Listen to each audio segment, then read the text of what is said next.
Heart हेल्थसाठी तेलं कोणती वापरावी हा प्रश्न पडलेला असतो आणि असं एक उत्तर आपल्याकडे नेहमी असतं सफोला. त्या ब्रँडच्या चांगल्या मार्केटिंगमुळे हे उत्तर सगळीकडे पसरलेलं आहे. पण याचं खरं उत्तर जाणून घेऊया. याचं खरं उत्तर एका वाक्यात द्यायचं झालं तर आपल्याला वेगवेगळी तेलं अल्टरनेट यूज करणं गरजेचं आहे. म्हणजे काय, प्रत्येक तेलामधला गुणधर्म, त्यांचे न्यूट्रिएंट्स हे वेगळे असतात की जे शरीरासाठी आपल्याला चांगले असतात, वाईट असतात, हे आपल्याला जाणून घेऊया.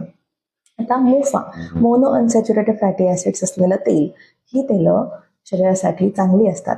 ज्याच्यामध्ये मोनो अनसॅच्युरेटेड फॅटी ऍसिड असतात. आता ही तेलं कोणती? शेंगदाण्याचं तेल, त्यानंतर मोहरीचं तेल, ऑलिव्ह ऑइल, ही त्यामध्ये मोफा असतं की जे एलडीएल कोलेस्ट्रॉल कमी करतं, वाईट कोलेस्ट्रॉल कमी करतं, चांगलं कोलेस्ट्रॉल वाढवतं, एचडीएल वाढवतं. आता दुसरा कोणता टाईप आहे? हुफा. पॉली अनसॅच्युरेटेड फॅटी ऍसिड्स देखील शरीरासाठी चांगले असतात, जसं की ज्यामध्ये ओमेगा 3, ओमेगा 6 फॅटी ऍसिड्स असतात.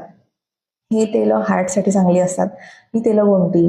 जसं की सोयाबीनचं तेल आहे, सनफ्लॉवर ऑइल आहे, फ्लॅक्सीड्स ऑइल देखील आहे, म्हणजे जवसाचं तेल. शक्यतो जवसाचं तेल कुकिंगमध्ये आपण वापरत नाही, कारण का त्याचा स्मोकिंग पॉईंट हा जरा कमी असतो. सो ड्रेसिंग वगैरेला वापरलं तरी चालतं. नेक्स्ट, सॅच्युरेटेड फॅटी असलेले तेलं, जसं की बटर आहे, कोकोनट ऑइल आहे, पाम तेल आहे. ह्या तेलांमध्ये सॅच्युरेटेड फॅट्स असतात की जे शरीरासाठी हानिकारक असतात, हार्टसाठी हानिकारक असतात. तर ही तेलं कमी वापरणं किंवा मॉडरेशनमध्ये वापरणं गरजेचं असतं. ओके, सो आता ही तेलं वापरायची कशी? अल्टरनेट मंथमध्ये ती चेंज करू शकता. आता जसं तेल चेंज करणं गरजेचं आहे, त्याचप्रमाणे त्याच्या प्रमाणावरती लक्ष देणं देखील महत्त्वाचं आहे. दुसरं म्हणजे तुम्ही स्मोकिंग पॉईंट ऐकलं असेल.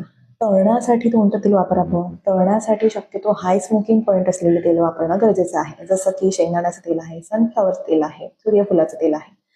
आणि कमी स्मोकिंग पॉईंट असलेली तेलं, जसं की आपलं जवसाचं तेल आहे, ऑलिव्ह ऑइल, हे लो हीटमध्ये वापरणं गरजेचं आहे. सेसमे मीडियम हीटमध्ये वापरणं, तिळाचं तेल मीडियम हीटमध्ये वापरणं गरजेचं आहे. आणि एकच तेल जर वारंवार तुम्ही तळत असाल, यूज करत असाल, तर त्यामधून कॅन्सरजन्य काही हार्मफुल घटक निघतात की जे शरीरासाठी हानिकारक असतात. त्यामुळे एक तेल पुन्हा पुन्हा वापरू नये.